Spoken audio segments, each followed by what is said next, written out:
Hello, Helle, and it is really a pleasure to see you, and I'm really grateful to perform that interview with you and Metal Temple magazine, especially under those circumstances. First of all, I hope you are okay, all your bandmates are okay, and your family are all healthy and safe. Yeah, thank you for having me. And yes, under the circumstances, all Ignea band members and our families are alive and healthy and so far unharmed by the war. We hope that it continues like this. Where do you live at the moment? All the band members are living in Kiev, basically in the capital. For the first months of war, Evgeny and we were staying near Kiev, but basically it's like, 15 kilometers. So it's all Kiev region.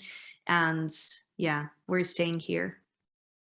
The terrible has happened on the 24th of February. Russia started a war and invaded the Ukraine, an independent and free European country. That was the first time since the Second World War that a country invaded another independent country, and the world is since then not the same as before. What happened to you since that day? You just have to understand that basically this war has been ongoing for 8 years now, since 2014. It's been mostly happening in the east of Ukraine. So it was not, it was not a surprise for us. And, we always knew the neighbor that we're living next to, because it's also not the first time that Ukraine is suffering from Russia. Still, we didn't believe that it would happen until the very last moment, simply because Ukraine is also, a civilized democratic society like a lot of countries out there. We just couldn't imagine that something like this could have happened in the 21st century in the middle of Europe. It's like, and thus we just, like the most of people in Ukraine, we woke up at 5 a.m. from the sounds of explosions and missiles flying over our heads. And it was like, and I think that if you check interviews from people, everybody just woke up with the phrase, "It has started." So it's like everybody knew, but everybody couldn't believe until the very last moment. And it was, I think that even though we already got used to this situation to some extent, we still cannot believe it. With Ukraine, it's not really the first time, as you said, since 2014, but I think signs were already there before. Georgia, 2008. I mean, it is an ongoing problem. You have an aggressive neighbor, and that is really the problem. So how is the daily life in Kiev and also in other cities? How is that?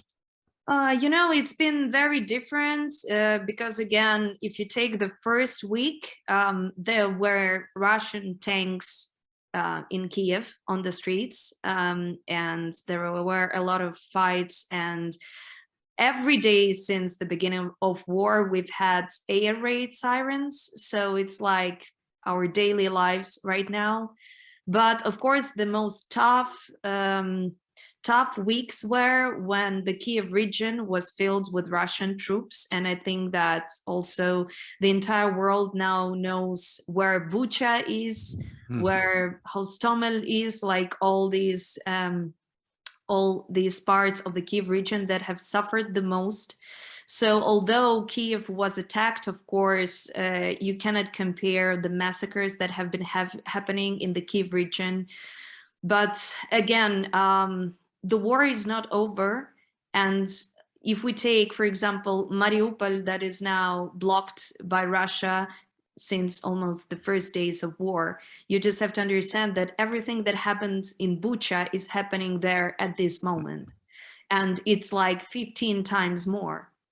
So I have to say that, of course, Kiev has been lucky so far compared to other regions of Ukraine. And still, we don't feel safe here because it can continue at any point. They can try to attack Kiev at any point.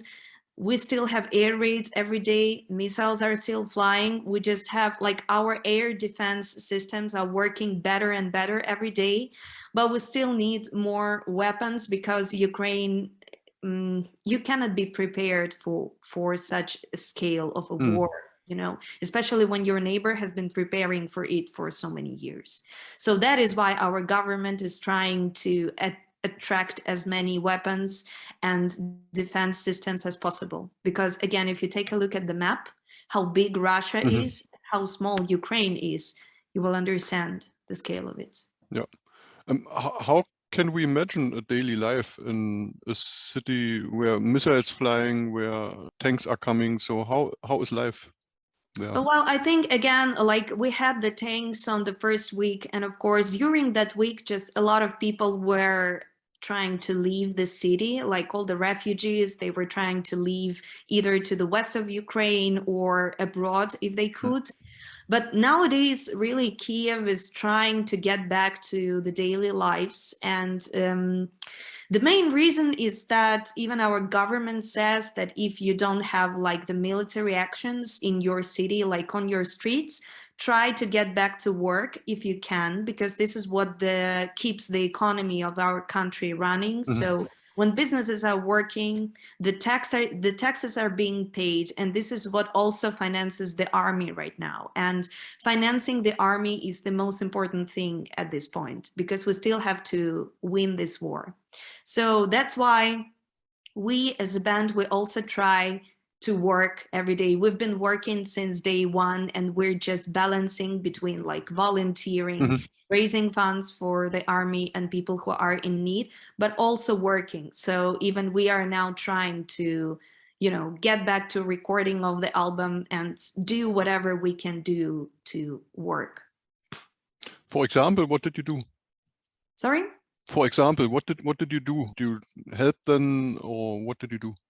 Well, mainly, again, all our band members are not military people, and we, like our guys, didn't go to the army. So I think that we would be simply useless on the battlefield right now.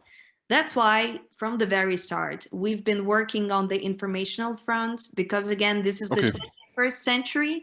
And this is not only the war happening with weapons. There is a lot of things because of the Russian propaganda, because all of the misinformation.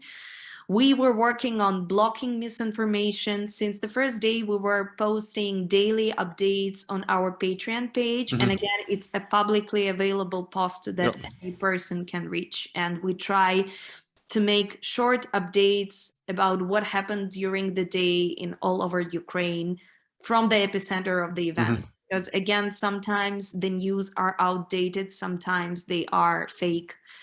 So we're trying to do this. All our income that we're earning right now, we're like, of course, part of it goes to us, part of it goes to support our family members, but we really donate a huge amount of money to the army, to the volunteers. There is also like such thing as territorial defense in all over Ukraine. So every city, every village, they have like local people who are defending the territory. And they always need something like, you know, some things to cover them up. They need weapons, they need food, they need medicine. So sometimes, of course, we have these large money funds where you can donate, but sometimes it takes too much time for these funds to reach people locally. So we try to help locally, because we, for example, we know these people through acquaintances, through friends. This is how we are helping. Okay. Have you been able to be in contact with your other bandmates? You met all together yesterday, I've seen on social media, but the days before, so since that started, have you been able to have regular contact with them? We've been, every day we've been in touch, in the chats, in the calls, of course, because again, nowadays our days start with like calling and writing to everybody you care about, and just to find out if they are alive. And our keyboardist Evgeny and I were living together, so basically we were every day together. But yeah, we've seen some of the band members like individually 1 or 2 times, but yesterday was the first time that we gathered as a band for an hour or 2, you know. Yeah, so it was which was certainly happy event under the circumstances. Yeah, but again, we always imagined that we would gather after the victory, but the victory still isn't here. And we also understand that there is always danger. We have to be cautious. So it's really very complicated. We always have mixed feelings nowadays. And the psychologists, they call it like the feeling of guilt of the person who survived, and what we're feeling like every day, because we had our happy hour of meeting together and telling jokes and having fun, but at the same time we understand that people are blocked, for example, from food and water in Mariupol. Our soldiers are dying, so it's like it's very complicated and it's very hard to move on with your life. But again, if we do, this is also how we can help. So we have to do it, Are you in contact with other Ukrainian metal bands? Yes, from the very start. I mean, you have also to understand that they are located all over Ukraine. And for example, a huge metal scene is in Kharkiv that has been shelled a lot and destroyed a lot. And of course, the bands had to flee. A lot of bands, a lot of heavy metal bands consist of guys who, if they can fight, they are fighting right now, or they are volunteering. So basically, we've been in touch. We've been also helping as much as we can. Yeah. And all of us are just hoping that it will end and we will act and work as musicians again and not as soldiers, volunteers. Yeah. Did you, under these circumstances, have you ever been thinking about fleeing from Ukraine? I mean, obviously it is not applicable for the men of the band, but you as a woman. So did you ever consider that, going out of Ukraine?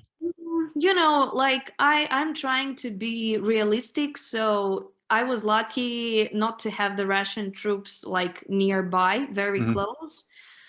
So that's why, like, I always had my car fueled up just in case, but like I always had like the thought that I wouldn't be fleeing Ukraine. Maybe I would go the western part. A little bit to the west, yes, and I have friends there who could host me and everything. But again, like I always felt not right. I felt not right to flee. Again, maybe if I had children, for example, and I had someone, to care about, maybe I would undertake another decision. But, I'm a grown up, I'm healthy and everything. So that's why I'm staying. And again, there is no direct danger apart from missiles, but missiles are flying all over Ukraine, even in the western part of Ukraine. So we had a missile hitting like 20 kilometers from Poland, for example. So right, yeah. You can catch it anywhere. Of course, you must have been terrified, especially at the beginning. But the danger is, of course, a little bit that the longer the war goes on, the more relaxed you become, and because it becomes more and more as part of your daily life, isn't it? Yeah. I think that's, I always say that it's been, a roller coaster of emotions. And I think that all our minds are crazy to, get under all these emotions that happen, because we felt fear, uncertainty, despair, disappointment, like also happiness and also pride for the Ukrainian people. Because again, a lot of politicians, a lot of military people gave us like a forecast of 2 days that Kiev would last, a forecast of a week that Ukraine would last. But we have so much faith and pride in, for our soldiers, for the army and for the volunteers and even for the civilians, because everybody is trying to contribute to our victory, everybody. And Ukraine has never been so united as it is now, really, because it's a big country and we have quite a lot of, arguments and differences, but nowadays it's like it's a union. And that's why, we've felt everything, but we're trying to live under the circumstances.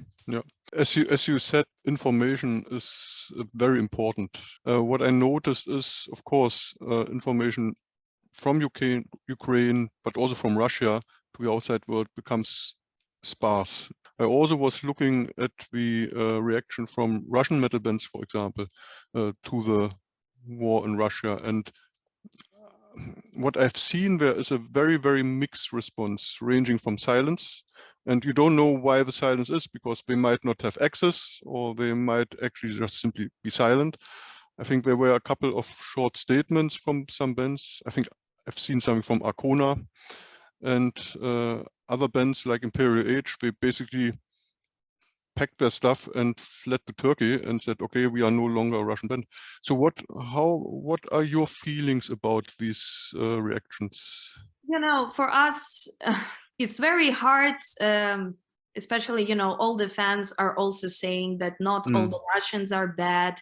And of course, some Russians had to flee their country and to, you know, leave their lives behind. But I always say, like, that the situation that happens in Russia and that has influenced and came, you know, led to this war, it's also part of the fact that they didn't stand up for their country when it was the time to do so. And I always say that no matter how big your band is or how small your band is, all artists are influencers to some extent, and they always have a voice that they can raise. If they remain silent, or if they, you know, if they support the dictatorship, you know, you just have to understand it. And again, when they say they are scared for their lives and everything, I always make an example, like when in Ukraine we made a revolution. If we take Kiev, Kiev is like less than 4 million people. 1.2 million people in Kiev only went to the streets to, you know, stand up for our rights. Moscow is 12 million people. And they cannot even gather a meeting of like a protest of 1,000, 2,000 people. Again, you cannot arrest 1 million of people. That's the point. So that's why, like, I don't have pity for Russians and Russian bands. I think that they failed to stand up and gather the following that could stand up for their country as well. And this was also one of the reasons why Russia attacked and why Putin is still, you know, the head of Russia. Yeah. I think that, you know, it's very hard for me to, you know, combine the words to express this. But this is the fact that mostly all of Ukrainian bands and Ukrainian people are feeling right now. And yeah, it's hard for us to accept, you know, the pity from Russian metal bands right now. And especially, you know, to accept that they are not Russians anymore, because they've been Russians for the majority of their life. Right.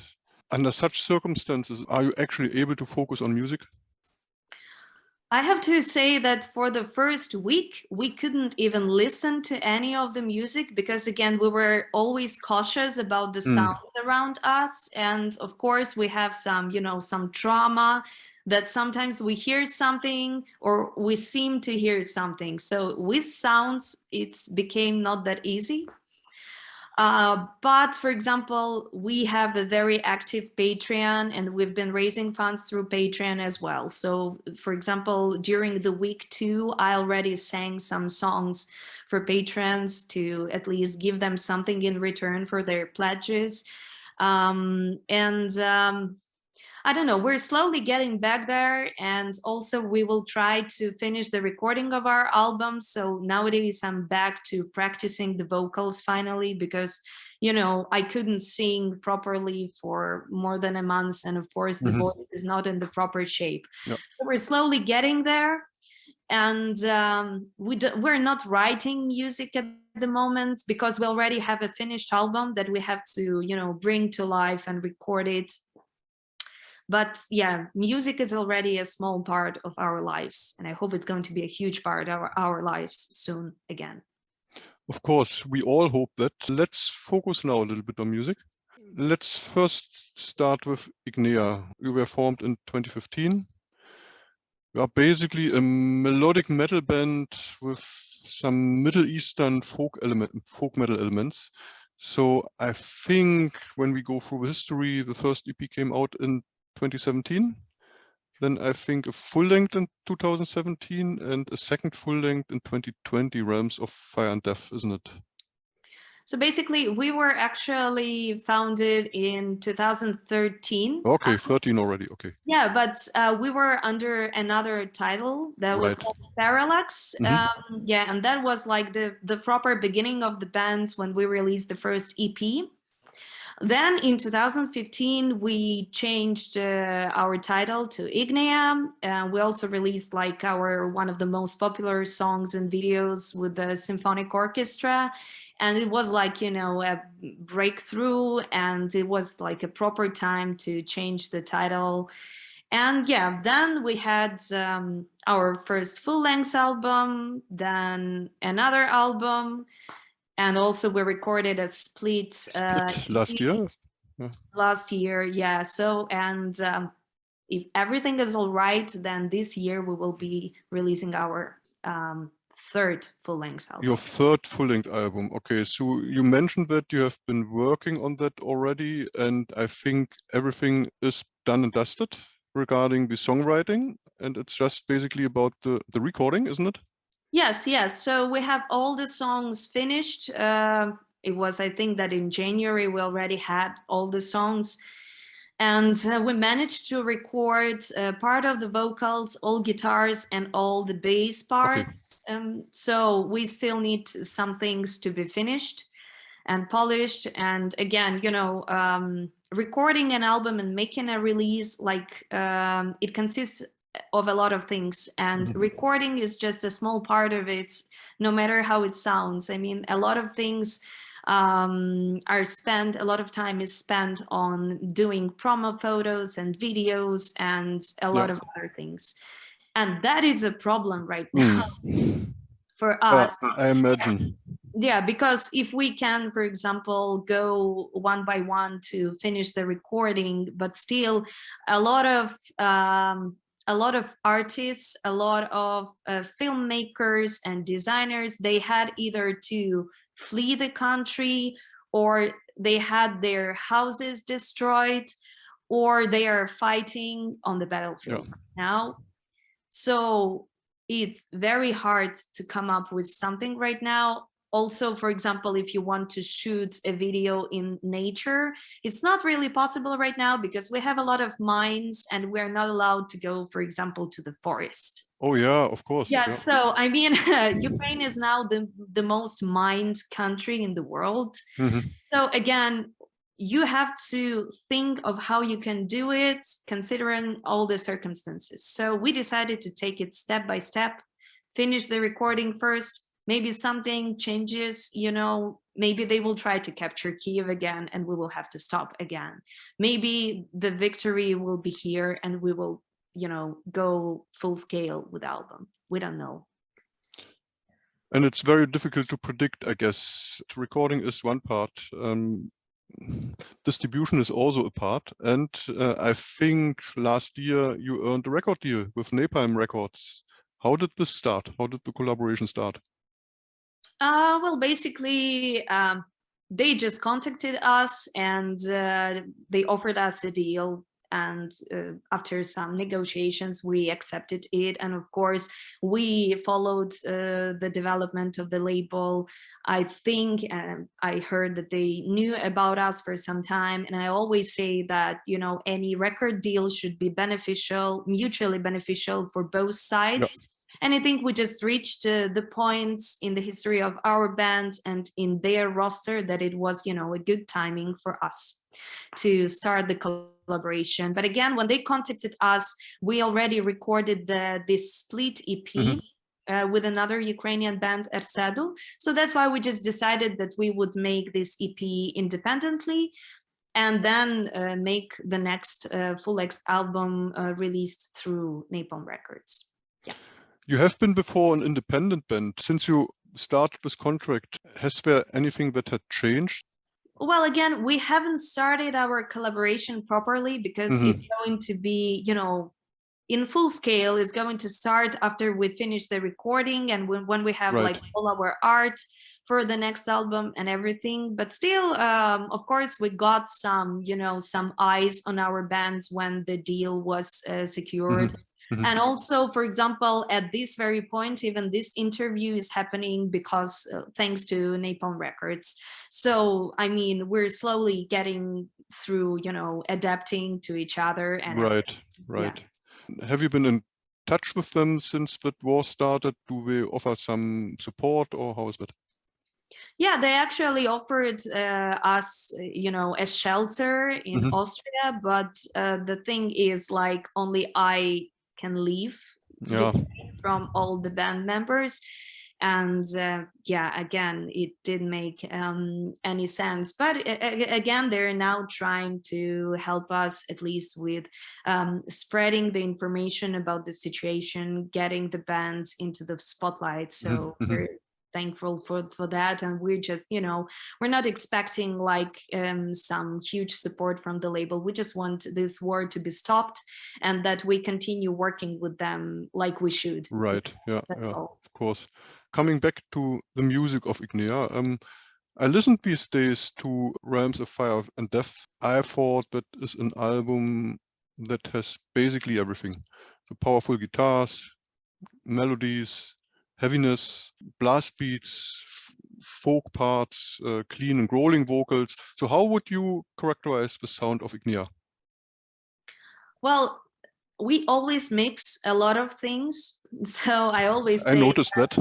Yes, in our music, you will find, maybe a Disney lullaby next to a black metal song or death metal song. So that's why we just always say that we play metal and it's always melodic. So we don't really go fully extreme. So even if there is, a death metal part, it still has some orchestras, some synthesizers, some melodies. So that's why we just say that we play melodic metal, because we experiment a lot and it's very hard, to determine what we are. And we had some reviews over the past years, and people said that it's like the genre should be called like Ignea metal, because it's quite hard, and that's why we're sometimes really pissed off when they're trying to name us, for example, a symphonic metal band, because they only saw the video with the symphonic orchestra and they try to compare us to Nightwish, for example. But then people, for example, hear another heavier song and then we're arch enemy, and then so it's like, we just play really different music. But I think that we have developed some kind of our sound and our style throughout all the releases. But I have to say, I see all those flyers quite often from the labels, those, categories, and so that comes often with the labels. So they say then, oh, here, that is band XYZ, they are symphonic, power metal, whatsoever. And then you listen to it and it's something, it's completely different. Yeah, but so it comes often from the labels.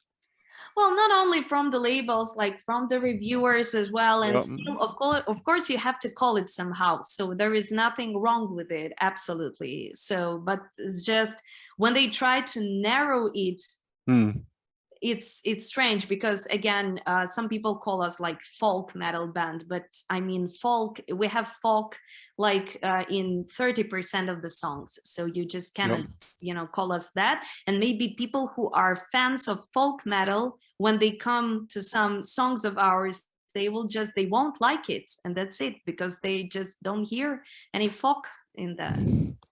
I think then I wasn't too bad with melodic metal, with folk metal elements. Yeah, that was good.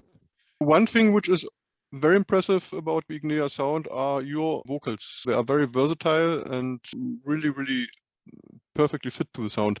Sometimes I had the impression you sound like Christina Skabia, and sometimes like Sabina Klasen from Holy Moses. So what's actually your preferred vocal style? I don't know, but I really heard a lot that we had a lot of comments that my voice, the clean ones, that sounds like Christina's, and for me, it's, you know, it's a huge compliment. Although I don't hear it myself, but we always perceive our voice, you know, differently when Right. it's coming from us. Yeah. So I don't know. I think that I just have, you know, I haven't studied vocals, so I just sing as I can, and I try to develop the technique as much as I can. But I know for sure that I don't sing with opera voice at all. I cannot do No, it, yeah. and I really, it's not my type of thing.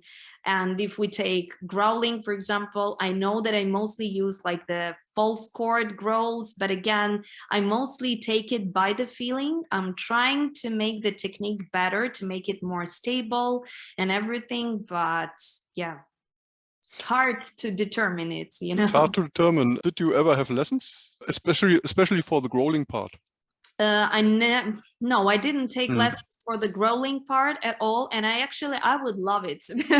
I mean, I learned it the hard way, you know, Right. through trying and everything, because I started doing it even before we had Ignea, but it was not serious, and it was like, you know, once a month I was trying, and then I had to lose my voice, because back then you didn't have tutors, at least not in Ukraine. Right. All these tutorials weren't available on YouTube or anything, so I was just trying, you know, and again, I didn't take it seriously. If we take the clean vocals, I never had like a proper course. I had some teachers now and then, because like my attitude is that I like to try different things from different vocal coaches. So I don't really go and visit them all the time, but sometimes I can purchase a vocal course online, like a small one, like masterclass, you know. Sometimes I can go to a vocal coach and ask him or her some certain questions. So, and then like I just try to combine everything that I learned and just figure out what works best for me.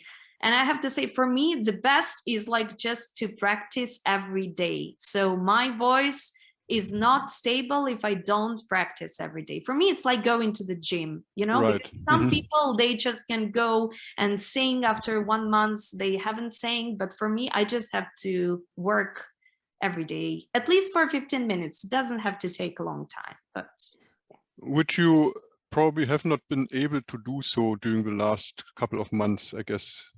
yes, absolutely not. And that's why, like right now, I'm really forcing myself to do it every day, because I still have to. I recorded all the clean vocals for the new album. I Right. still have to do a lot of growls, and it's like half of the album. So I only hope that like all the anger and hatred that I'm having right now inside of me because of the events, that it will help me, you know, to make good growls. Yeah, because it helps. I mean. I believe that helps, but that brings me to another somehow related topic. Well, as a vocalist, you live from lyrical inspirations, and they are often based on real life situations. And given now with all your experience at the moment, and as you mentioned, all your anger and with all the emotions attached to that, what will that do, or how will that impact your artistical inspiration in terms of lyric writing? I still don't know, because the experience is still not over. Right. And, you know, I always say that sometimes I get inspired by certain things, but I don't put them directly into the words. So sometimes they can just, I can come up with a theme or an emotion, and then it just develops into some other lyrics. But for example, I can say that the next album, it's really very deeply rooted with Ukrainian culture. And it was unintentional. It wasn't related like Right. to all this feeling, you know, of pride for Ukraine that is happening right now. It's just, it's related to that. And I think that I speak on behalf of many Ukrainians, that we're we want to bring even more Ukrainian culture nowadays. We want to preserve it. We want to spread it. So I think that that we will continue with that. And there are, for example, a few songs on the new album in Ukrainian language. And I think that we will continue having English as our main language, but still incorporate, you know, some Ukrainian as well. And it will continue. I think so.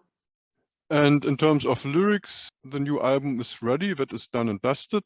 But of course, retrospectively, many of those, or some of those lyrics might be, in the meantime, given your experience now, might be obsolete, isn't it? Or you might have already enough for writing a next album, isn't it? Well, if we take the album that is coming up, it's a concept album, and it's, you know, it's not related for to everything that's happening right now, and it's actually, you know, it's a bit of history, so that's why it won't be changing, because it doesn't make any sense. But we will see how it'll come up, because usually in our band, our keyboardist and composer, he composes music and then he sends the demos to me, and then I come up with lyrics. There are some musical themes on the new album that I came up with, but again, the main composer is Evgeny, and we will see, because sometimes I just listen to his music and something comes up to my mind, so we'll see. How does the lyric writing work with you? Oh, it's really interesting. I mean, I've always loved the power of words, and I've been, you know, learning languages and writing since I was really a very small kid. And before I became like a full-time musician, I worked as a copywriter. So like I've been writing always. Oh, okay. That's why, yes, that's why sometimes I can read a book or hear a phrase that I really like.